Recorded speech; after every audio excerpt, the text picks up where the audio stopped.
Hi, it's Rabbi Tobin. We're running a little bit late, but here we are. So it's chapter 4 of Sanhedrin. Did we get to the Mishnah?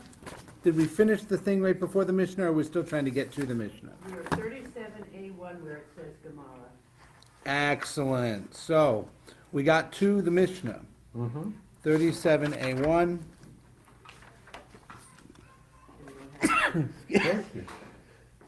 Excuse me. Bless you. Just what everybody wants on the YouTube videos, to watch Rabbi Tobin sneezing. All right, so let's back it up to 36b3, and let's get a running start. I'm sorry, not back it up. 36b3. Back it up to 36b3 so that we can get a running start on the Mishnah, and we can see the whole thing. We're in the Schottenstein edition of Masechet Sanhedrin, 36b, the Mishnah at the bottom of the page. There you go. And since you all have it, and we have all read it, I will take a volunteer who would like to read. Remember, if it's in bold print, it's a translation of the actual language of the Mishnah, and if it's not in bold print, it's helpful additions by the translator and the editor for you to better understand what's going on. So who would like to read the Mishnah, 36b3 and on to 37a1, the whole thing? I did it last week. So you should do it again. Yeah, now that you have experience. Yeah, go ahead. This Mishnah begins a description of the procedure followed in trying a capital case. A Sanhedrin was seated in the shape of half a circular threshing floor, that is in a semicircle, so that the judges could see each other. Two judicial scribes would stand before them, one to the right and one to the left, and they would record the words of those arguing for conviction and the words of those arguing for acquittal. Rav Yehuda disagrees and says there were three judicial scribes. One would record the words of those arguing for acquittal, and one would record the words of those arguing for conviction, and the third would record both the words of those arguing for acquittal and the words of those arguing for conviction. The Mishnah continues, and 3 rows of disciples of the sages would sit before them, each and every one recognizing his place. If the judges needed to ordain someone, they would ordain one of the disciples from the first row. One disciple from the second row would then move up to the first row, and one disciple from the third row would move up to the second row. They would then choose one person from the scholarly community and seat him in the third row. He would not sit in the place of the first one, that is the disciple who had left that row. Rather, he would sit in the place appropriate for him.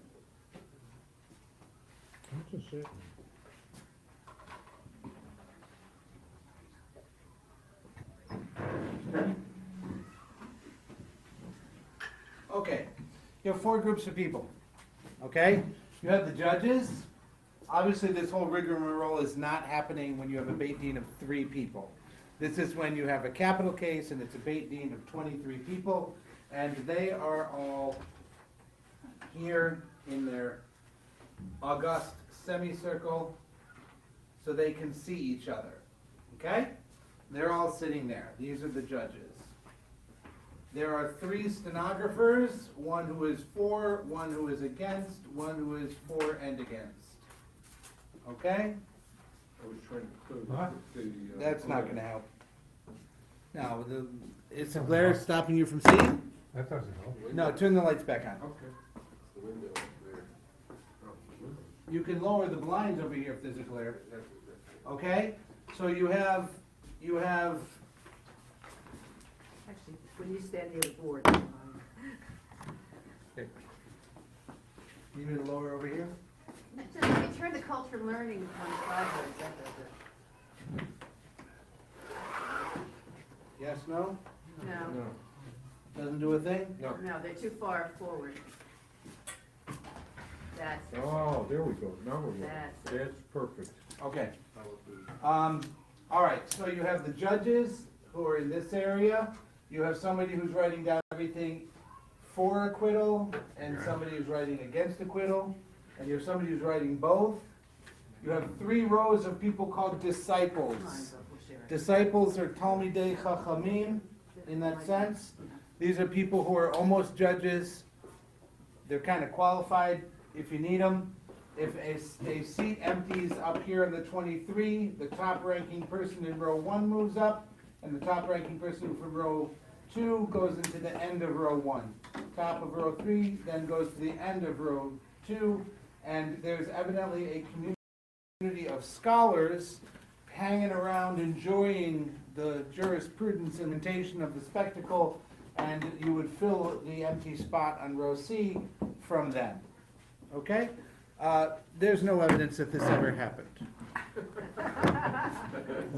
We don't have a single, record of a case and so forth. We have ample evidence that there was a Sanhedrin. We don't have ample evidence of the Sanhedrin sitting and convicting somebody of death, right? And the Romans would have had a very hard time with Jewish courts doing death penalty. That was something that Rome seemed to hold to itself as far as its laws. So anyways, this is how the system is meant to work in the Mishnah. Remember, what year is the Mishnah being written? Just get your historical facts correct. 200 to 400? It's, the year 200 CE is the final codification of the Mishnah. It's done at that point. When was the Bar Kokhba revolution? The last attempt at Jewish sovereignty in the land? 135. 135 of the Common Era. When was the destruction of the temple in Jerusalem where the Sanhedrin supposedly sat? 70 CE. Okay? So if there were a Sanhedrin functioning, it would have been before the year 70 CE, which was not a good time, because there was already a Jewish revolt in Rome by 63 CE, a Jewish revolt against Rome by 63 CE. So the idea that you have fully empowered Jewish courts who can dole out death penalty cases at any point after this is kind of ludicrous. And in fact, from the time the Romans show up, even from that time on, you probably don't have it. So, you're talking about a Mishnah being written at least, 130, 140, 150, maybe 200 years after the last theoretical moment in time that you have Jewish courts that can dole out death penalty. Yeah. Point. I was thinking about this. 2 witnesses seeing the murder. What Yeah. happens if the murderer confesses? There is a principle in monetary cases that hoda apiv kamea edim, that if you acknowledge something, it is like the strength of 100 witnesses. They don't use that in capital cases. They don't let you be a witness against yourself in a capital case. Right? So confession doesn't count. Now, No suicide by saying. you can acknowledge things that they're along the way, like were you warned, right? You can acknowledge that. Like they have to figure out whether you are mu'ad or not. They have to figure out whether they're going to ask you things like were you there, and there's all kinds of stuff. You don't have immunity from answering questions, but at the same time, you don't have the power to be your own witness against you. You can provide evidence, but they still need those witnesses. And you can't take the fifth. Yeah, there's no such thing as the Fifth Amendment. So because it says, al pi shnayim yakum davar, on the basis of 2 witnesses, something is established. So they're still going to need that, even if you say you did it. Okay. In the time of Jesus, there was still a Sanhedrin, right? So yes, there's a Sanhedrin in the time of Jesus of Nazareth, the critical period being about 30 to 33 of the Common Era, when, according to Christian testimony, he was prosecuted, tried, and executed. It's an interesting question whether or not that's how historically accurate is that system. It has to be pretty good, because the 4 Gospels, the first 4 books of the Christian Bible, which they say the books themselves are claiming to be eyewitness testimony of his life. The book of John is almost certainly much later, but Matthew and Mark may very well be from the time that he was living and teaching. There is a trial, and it's a death penalty trial on heresy, right? That's what the charge that's being brought against him. So there's three characters in the Christian description of the Jewish court system. There's King Herod, who is a secular ruler. He is by no means a rabbi. He is by no means a religious leader, and he by no means would have the ability to sit on a Beit Din as one of the 23 to convict somebody in a capital case. So they have this, they have the Sanhedrin, they have Herod, and they have the Roman governor, Pontius Pilate, as the third character. So they have this ping pong game in the Christian story, where the rabbis of the Sanhedrin refer him to Herod. Herod refers him to Pontius Pilate, because the Sanhedrin says there's nothing, we can't put a man to death. Now, it actually says something false. It says we have no law to put a man to death, which is not true. The Torah has all kinds of death penalty in it. But it seems to be a claim that they don't have the authority to do it, which may be historically true. If they ping him over to Herod, what's Herod going to do? Herod's a puppet. He doesn't have the ability. The Jews wouldn't recognize his authority, and the Romans wouldn't recognize his authority for something like this. So in front of Pontius Pilate's going to say, what's your offense? Right? What do I care whether you have a heretical belief about the Jewish God? Pontius Pilate's not going to care about that whatsoever. So there's this whole thing that plays out about, people calling the mob and the rabble calling upon him to execute this guy, and that's part of the anti-Semitism of the story. And so Pilate has him executed, just because. But you said historically Pilate liked to have people killed. Pilate was having thousands of people executed on a regular basis. He was a brutal and oppressive ruler over the land. This guy would not have stood out uniquely from anything that I can tell. Pilate, would be like, I don't know who you're talking about. He's one of the 1,000 I killed last month. Be like Stalin. Right? The idea that there's a drama where he is personally standing in front of the mob and all that kind of thing, yeah, maybe. It would be memorable if he did, which is the claim.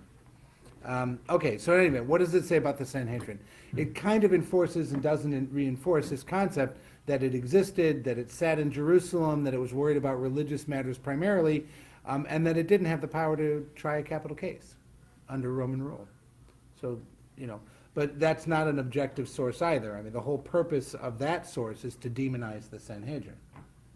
The purpose of the Christian Bible is to show the Sanhedrin to be a hypocritical, power-hungry group of people perfectly willing to use Rome against one of their own if it means keeping their own power.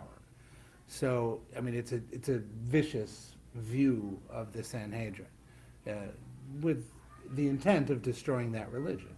So, okay, Mishnah. So we did that. So now what are the first words going to be? Our favorite question, Mina Hani Mile. Where do these words come from? And we're going to start talking about belly buttons, because obviously that's going to be the first topic. Of course. It begs the question. Why would you say? Okay, so where is the ruling derived? What ruling is it referring to? That the Sanhedrin sits in a semicircle. How do we know that they sat in a semicircle? The Mishnah is actually making a law. They have to sit in a semicircle. It's not just telling you what they did, it's telling you they have to. Okay, so what's the law that's derived from? What's the quote in the Torah? Amar Rabbi Yacha bar Chanina. Rabbi Yacha bar Chanina said, Amar Kra, because the Torah says, Sharech agan hasahar al yechsar hamazeg v'gomer. The verse says, your navel is like a moon-shaped basin. Let not the strength of let not the strength of the blend diminish, and so on. So, of course, you're all very familiar with that verse. That's no, you're not familiar with I that? don't remember it well. Yes, I don't remember. All right, so footnote 6, you'll see it's in the Song of Songs. when we start talking about people's navels and so forth, it's almost always the Song of Songs. Moses doesn't talk about people's navels. And so it's love poetry being used to talk about how the Sanhedrin should sit. Sure. Is that a strong proof text? Absolutely. That is not a strong proof text whatsoever. He says, because your navel is a moon-shaped basin, and not let the strength of the blend diminish, which can be interpreted the following way. Shararech zo Sanhedrin. The navel is the Sanhedrin. And lama nikra shema shararech. And why is it called a navel? Shehi yoshevet betiburo shel olam. Because she sits in the center of the world. Agan, the Sanhedrin, is also a basin. Shehi migina al kol haolam kulo, because she protects the entire world. Okay, a basin is also from the root magain. So an agan is a basin, which is kind of a rounded thing, and they're saying it's a pun to magain, a shield, and therefore the navel in the center of the world functions like a shield for the universe. Hasahar, it is moon-shaped. Shehi doma lasahar, because the semicircle is similar to the shape of moon. Okay, what's wrong with the proof text? Proof text says nothing about a Sanhedrin, or a court, or a law, or testimony, or judges, or judgment, or anything. It talks about a navel and a moon. So how do we know the Sanhedrin used to sit in a semicircle? Because a navel is in the middle of a body, and the Sanhedrin is the middle of the world.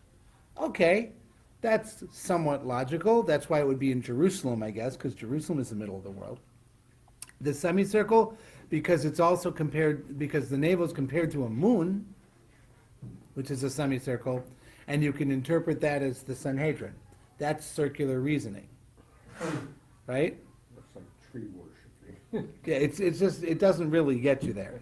But, okay, so they're having fun. They've got Song of Songs in here. That's always nice. I like when Song of Songs shows up. It's a lovely book. Al yechsar hamazeg.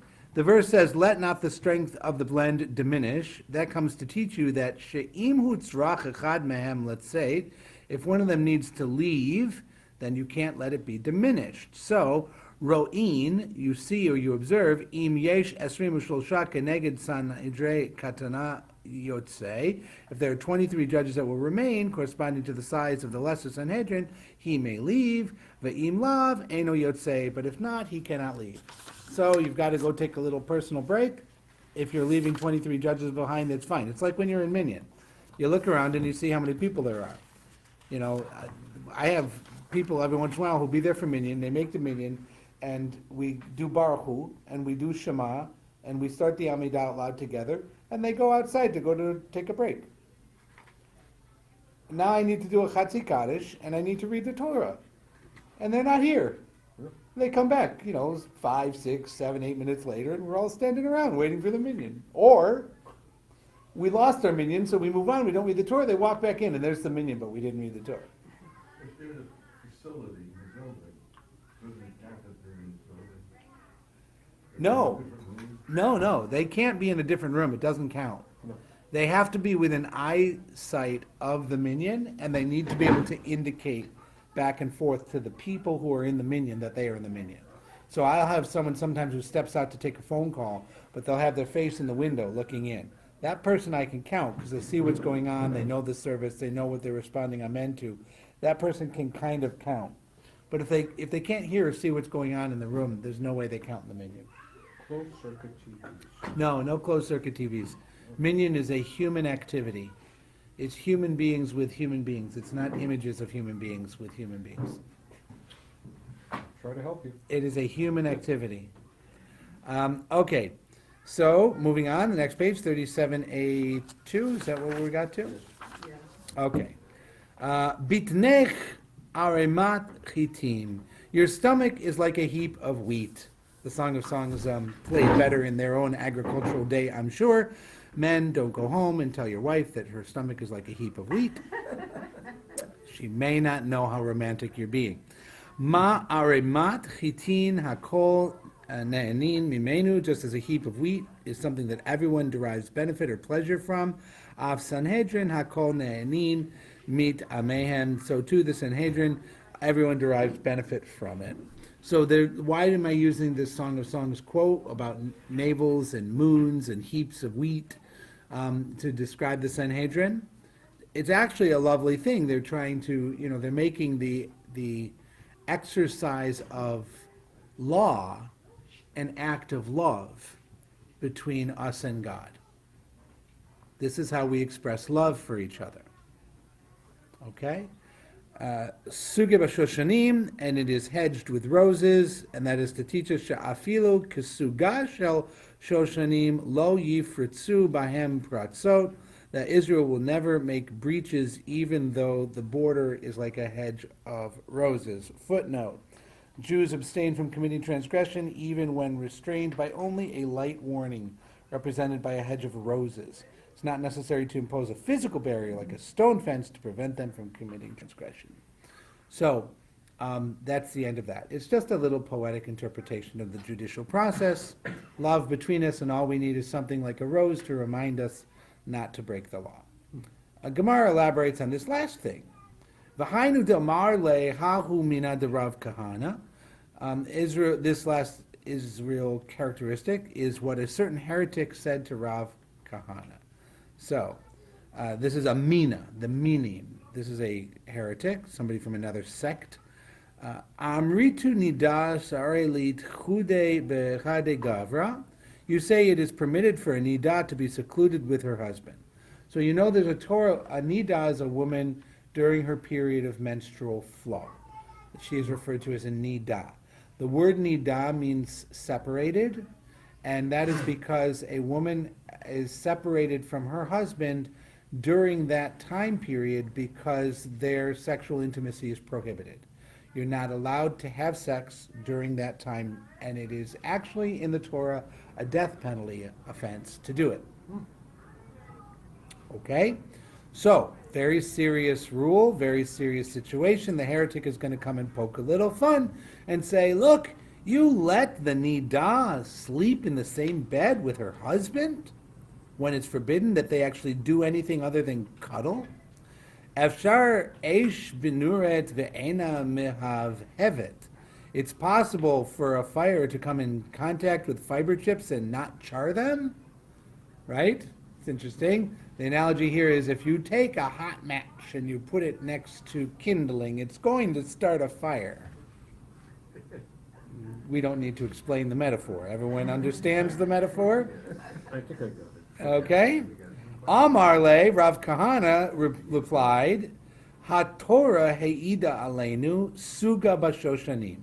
But the Torah testified regarding us that we are hedged with roses. She'afil k'suga b'shoshanim lo yifritzu v'hem pratzot, just as Israel will not make breaches even through a hedge of roses. So yes, my people are entirely trustworthy not to take it too far in that circumstance. That's what he's saying. Given the fact that it's potentially a capital offense. Yes. Would that case go to the same? Well, you would have to have witnesses, wouldn't you?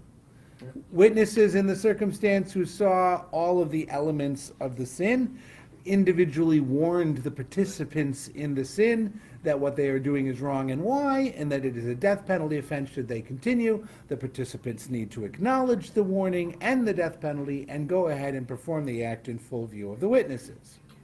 And then these 13 guys are going to sit there and judge it. You only need 2 witnesses. But the 23 people are going to listen, the 23 judges will listen to the testimony of those 2 witnesses. Yes. They would need, and in this case, they would need to testify not only to the intimacy, but to her status during the intimacy. That's a ridiculous I know. level of onus for testimony, right? Significant solutions to trivial problems. Correct. Right. This is layer upon layer upon layer of difficulty to stop the death penalty from ever occurring. Reish Lakish says, so Amar Reish Lakish, Kepelach harimon rakatech, we're still in the Song of Songs. We're continuing to take this chapter where he is using agricultural imagery to describe his beloved in so many ways. Let a section of pomegranate be your temples. So what does that mean? If you've ever cracked open a pomegranate, it has bright red, luscious seeds and everything inside it. And to describe the woman's temples or face like a pomegranate would mean that she is healthy and flushed, right? With all of the talking of heaps of wheat, no wonder she's so flushed, right? So the Song of Songs is a little bit, it's not lascivious, but it is erotic.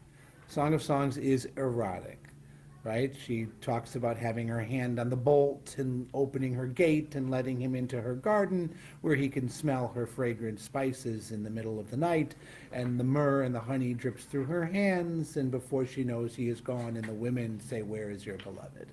There you go. We're not talking about gardens. Right?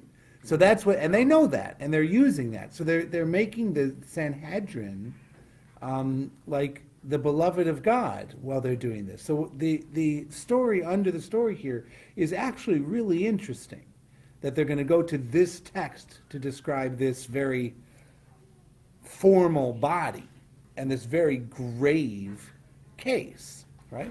All I right. think the pun was intended. Formal body. Afilu rikanin shabach, even the empty ones among you. So he says, let the pomegranate are your temples, even the empty ones among you. Mle'in mitzvot karimon, are full of miracle mitzvahs like the pomegranate. So this is a view of Jews. You take even a Jewish person who knows nothing and virtually does nothing and is a scoundrel and so forth. You know what? That person is constantly doing mitzvahs as he walks through the day. He may do tzedakah, he may honor a mother and a father, he may say amen to a bracha, he might go and be part of somebody's minyan, or he might go to a Passover Seder, or there's all kinds of things that you do just going through the day that you might not think you're being particularly religious, but you are all the time. So Reish Lakish's view is, you get up, that's a mitzvah. You walk, that's a mitzvah. You thank God for the bathroom, that's a mitzvah. All right, Rabbi Zera Amar Me'acha, but Rabbi Zera says it comes from a different verse, and it's Vayarach et reach begadav. He smelled the fragrance of his clothes, and this is Isaac blessing Jacob, right? And when he's got the clothes, whether is this Jacob or is this Esau who's in front of me?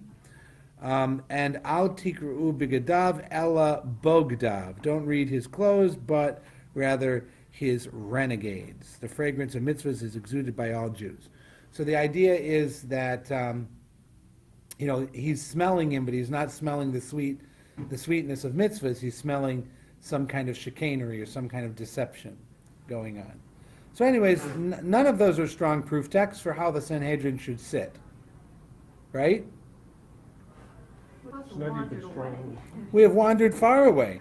Once we were in the Song of Songs, then we got a little bit physical, and physical became fragrant, and fragrant became Isaac and Jacob, and a question of trustworthiness. And so we wandered off. So, okay, now that we raised this question of trustworthiness, we're going to get distracted by how trustworthy is the average Jew. Right? And this is an interesting thing, because in Mishnah, in Tractate Sanhedrin chapter 10, later in this tractate, there's a passage that says, Kol Yisrael yesh lahem chelik ba'olam haba. Everybody in the people of Israel has a portion of the world to come. Every single Jew gets into the world to come. And then it says, chutzme, except for it. It names a couple of, absolutely famous evil people, like King Menashe at the end of the First Temple period. People like that, who did horrible and evil things. But really, every single one of you gets into the world to come. What's the problem with that? Why be good? Why be good? You get into the world to come anyways. You get a chelik, you get a part of it. You might not get, the banquet that everyone else gets for coming to Talmud class on Mondays. But, right? It's true. All right, so now we're going to look and we're going to see what is the default status of the Jew, according to the Talmud. Hanu b'rione dehava. I don't have my glasses on, so I'm having a hard time reading the tiny print. Dehava shiva vute de Rabbi Zera. These are the ruffians of Rabbi Zera's neighborhood. So he's got a gang of Jewish hoodlums in his neighborhood. Dahava mekariv laho kiechi de nehadiro laho betyufta. Who he befriended them in order that they should do tshuva and they should repent. They should return from their days, from their evil ways. Vahavu kafte rabbanan, but the rabbis rejected or objected to his hanging out with these people. So Rabbi Zera would come home from the study house and he would hang out on the street corner with the no-goodniks, right? With the idea that he would eventually turn them. Kinach nafshe de Rabbi Zera, when he died, Amre ad haidna havu chariva katin, shake dehava ba'al elan l'rachame. Until this day, the ruffians said, there was Rabbi Zera, that short one with burnt legs, who prayed for mercy on our behalf. Hashman ba'ay elan rachme. Now that he has died, who will pray for our behalf? Here haru b'lbaihu va'avdu teshuva, and they meditated in their hearts and they repented. So Rabbi Zera presumed that all Jewish people were capable of tshuva and having good in them. And the fact that these were, gang members and hoodlums hanging on the street didn't stop him from befriending them. And the rabbis scoffed at him for having behaved this way, and they objected to his association with them. If you're going to be a rabbi, you should hang out only with good people. But when he died, they said, who's going to pray for us now? And that led them to actually repent. Okay, that's the end of that. We're going to go back to the Mishnah and talk about the 3 rows of the disciples sitting in front of the Sanhedrin. So we asked, Minahanimile, from where are these words that we know that the Sanhedrin has to sit in a semicircle? Did we get a good answer? No. No. Not at all. If you're into navels, We are literally contemplating our navel. I We've forgot what the question was. I mean, it's remarkable that you have all these rabbis grasping at straws to justify this thing. Yeah, they know how to sit. Yeah. They know why. They know that we have to sit that way, but they don't have a basis for it. So what's going on? What's going on in the Gemara? The Mishnah just says this is what they did. The Mishnah doesn't seem to be demanding that they do it this way, because the Mishnah is a memory document. When it talks about the Sanhedrin, the Mishnah is usually saying, "Here's how it happened," because it's trying to write that history before it's lost. And there is a certain value in it. You're recording very carefully. Testimony matters, and all of that. But the Mishnah doesn't seem to think that it needs to quote a Torah verse for where they're sitting. The Gemara is worried about that. Why is the Gemara worried about that? Because the Gemara hasn't bought into the authority of the Mishnah. Here we are, almost 2,000 years later, we have bought into the authority of the Mishnah. The fact that I don't have a proof text to justify the Mishnah sitting the people in this way doesn't bother me, because the Mishnah itself is an authoritative text, and it gets to tell me what to do. I've already accepted that. But in the first couple of hundred years after the Mishnah, nobody thought of it that way. Right? I mean, take American society. So if I put down in front of you a series of things, and I'll be even-handed, that Barack Obama and Donald Trump have declared for this society, because presidents like to make all kinds of proclamations about the society they live in, right? The first question that you're going to ask is, where does he get off telling me to do that? Where's the law? There's no law that tells me to do that. Someone's going to have to go and find the law to prove that he gets to tell you to do that. How does Obama get to tell me that I have to buy medical insurance? Right? Why does he get to tell me that? Where's the law that tells me that? All of a sudden Trump tells me I don't have to buy medical insurance. Well, where does he get off telling me that I don't have to buy medical insurance? Wasn't there a law about that? Right? And because I don't buy into the authority of either person. There's a system of law behind it whose authority I accept, but the person who's in my generation hasn't risen to that level yet, right? If Abraham Lincoln declares that henceforward for all time in this country all slaves shall be free, right? You and I say Emancipation Proclamation. Abe Lincoln freed the slaves and America fulfilled its essential aspiration about the equality of at least men at that point, regardless of their race. Right? Wrong. Abraham Lincoln didn't have the power to free the slaves, certainly not in the Union. Under military law, he had the ability to dispose of the South the way he wanted in Reconstruction, but he couldn't free slaves in New York City. He had no power to do that, right? So the people of the day were like, who are you? Who gets to say there's a declaration? He actually had to then bring it back to Congress and have them pass a law. Okay, so that's an important issue. But sitting with the table is not an important issue. Why don't they have Okay. people to talk about it? The senators, Yeah. tomorrow, 100 senators are going to sit in the Senate chamber, and an impeachment trial is going to begin against President Trump. Okay? There are rules. They have to sit in their chair, and they are not allowed to say a single word on penalty of imprisonment. Okay, but that ain't gonna happen even if they stand up. Corey would do. Sure it will. Corey doesn't mind, he'll do, he says. I mean, the sergeant of arms is not gonna put the cuffs on. And yes, they are.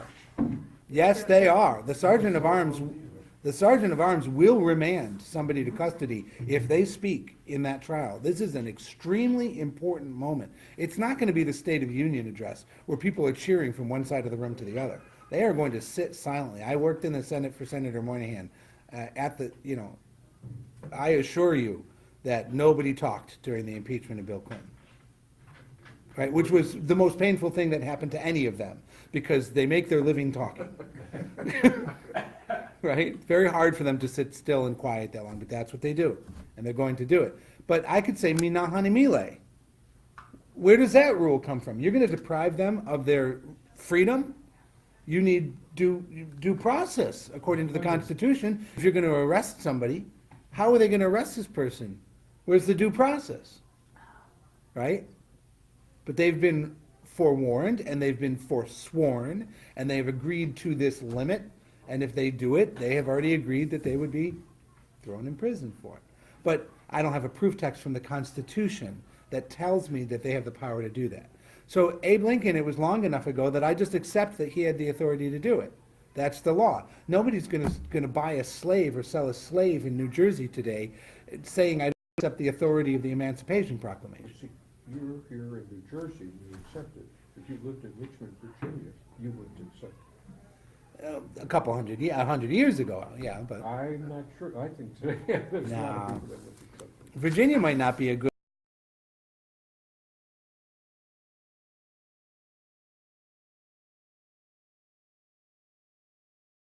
the Mishnah's authority, and I think that that's an indication that the Gemara does not fully accept the Mishnah's authority. That's why the Gemara will also bring Baraitot, Mishnah-age teachings that didn't make it into the Mishnah. And those Baraitot are serious challenges against the Mishnah, because the Gemara does not accept the authority of the Mishnah. The Gemara does accept the authority of the Tanaim, the rabbis who are in the Mishnah, but not the Mishnah. And that's very interesting. Okay?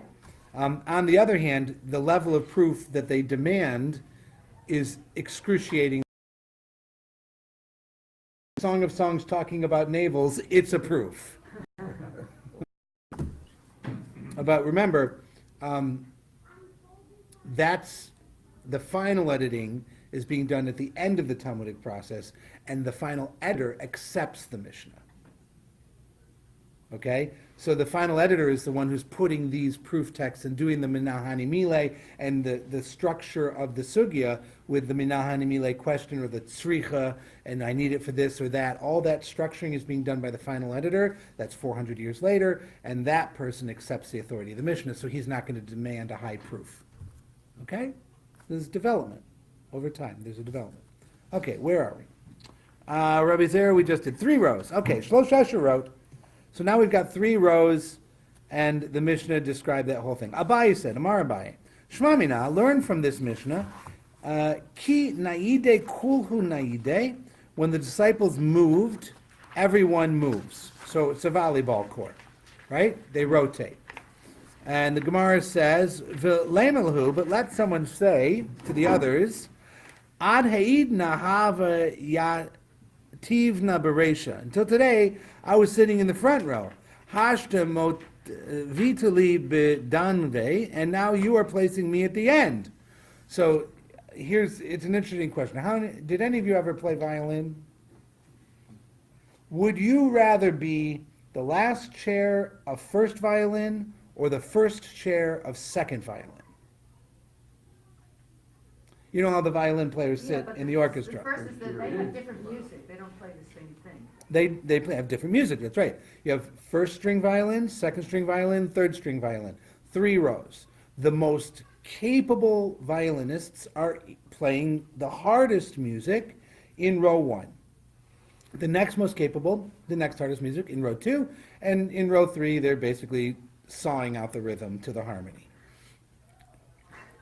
Okay? So if you are the last person in row 2, you are inferior to row 1. So you're better off moving. If you're the first person in row 2, you are inferior to row 1. But you're the first person. You're the first chair. You're prominent. You're the leader of that group. And then you get promoted to be basically the bench warmer on the end of row 1. I wish I had Don Batchelder here, because I wonder if row 1 and row 2 under union rules get paid differently. Right? Does row 1 get a higher salary than row 2? Do they have higher protections under union rules for being removed or not? I don't know. These are interesting questions. Would you rather, let me make a sports analogy. Would you rather be a starter on Rutgers or sit the bench for Seton Hall? If you want action, you'll be a starter at Rutgers. What do you feel is more prominent? What is more kavodnik? What if Seton Hall wins a national championship? You're on the team. You never played a minute. You get the ring and you're a champion. He's so shiny. Or you're a Rutgers and you started every game and you went 0-12 and never made the postseason, but you were a star. Everyone at Rutgers cheered for you. The cheerleaders cheered for you. Your friends admired you. You were a star on campus. You were a loser's loser, a hero in his own town. An athlete that would take Rutgers. At Seton Hall, you get to ride down Fifth Avenue. Right, ticker tape parade. You All never the- With get- all the accolades and everything else. But you don't get to put, you're a little fish in a big pond, whereas Rutgers, you're a big fish in a In no swamp. pond. In no pond. It's dried out pond. So this is the objection that is raised against Abaye. Abaye, it's going to say, look, someone's going to say, until today I was sitting at the head of a row, and now you're putting me at the end. Like, I don't want to be some bench warmer down the way. And Abaye said, Amar Abaye da Amre lehachi. They answer him following. Havi zanav la'arayot v'al tihi rosh l'shualim. You should be a tail to lions rather than a head to foxes. Right? Much better to be a bench warmer on a championship than a starter on a lousy team. Disagree? Agree? There are times when I think that holds true, but there are times when I don't think it holds. So from the rabbi's point of view, when we're talking about Torah scholarship, what does this do to the 3 rows? And to the judges and to the rabbis? Does it create a hierarchy? Does it reinforce the system of master and disciple? Right? You should be grateful that you are in my class. Not everyone gets to be in my class. You'll never be the teacher. And I'd like you to sit way down there and stay quiet. But it's a great honor for you to be in this class. But as the replacements, you do get a chance to move up. You bump up little by little, little by little. You can't complain if, this is a question that I had with my kids in high school, choosing their classes this past year. My kids are all different. They have different interests, different abilities, different motivations, whatever. And one kid wants to be honors AP everything, and the other kid doesn't want to be honors AP anything, right? So the kid who is honors AP everything is working hard, and occasionally a C plus comes home, Uh-oh. right? And it's good. And a fair number of B's and B pluses, and then extreme hard work in those classes that don't come easily. You might get that A minus, right? And there are other classes that come easier to that student, and those are A's or even A pluses. But occasionally that C plus comes flying home because it's chemistry. Chemistry is hard for some people, whereas AP Lit is a walk in the park for this one, right? And some people are the opposite. You have chemists who, if you try and put Shakespeare in front of them, it'll make their head spin, right? So what's my advice to my kid?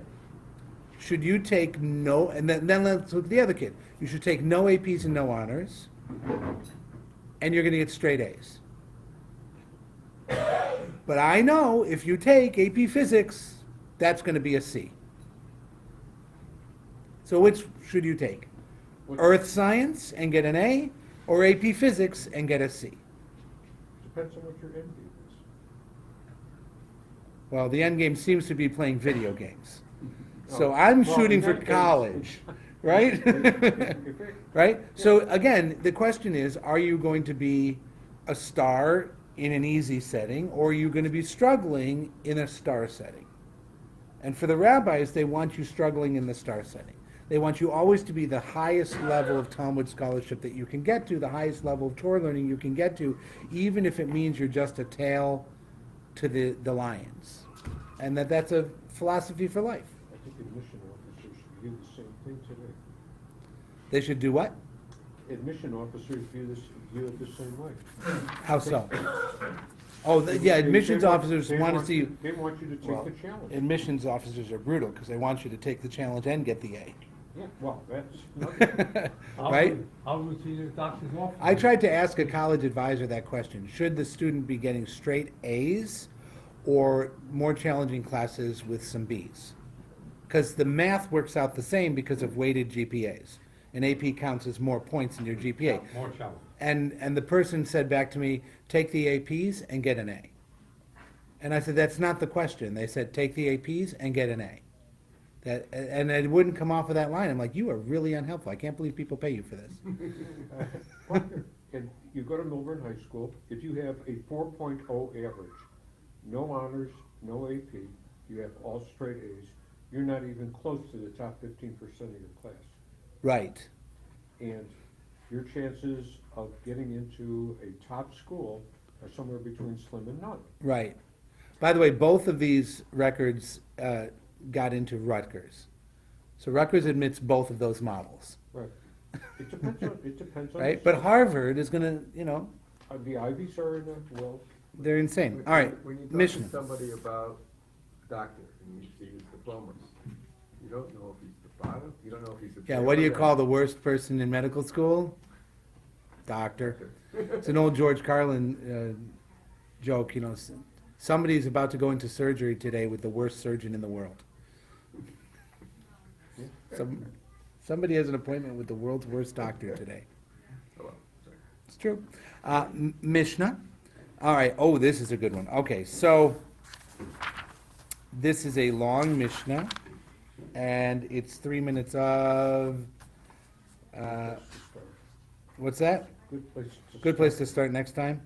This is how you scare the heck out of people before they give their testimony.